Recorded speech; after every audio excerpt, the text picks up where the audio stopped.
ኦሮሞ ስርዓት የለውም። ገዳ እስከ ጭራሹ ስርዓት መሆኑንም አያውቁም። እኔ የትምህርት ጓደኞቼ አማሮች ምንድነው ምሰራ ይሉኛል። የኦሮሞ ስርዓትና ባህል አጠናለሁ እላቸዋለሁ።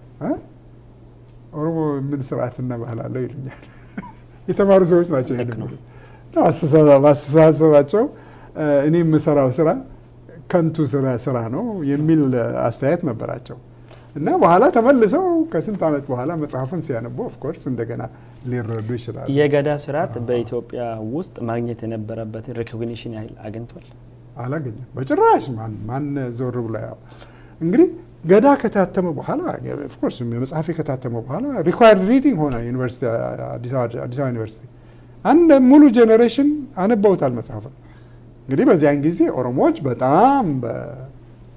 በጣም ነክቷቸዋል።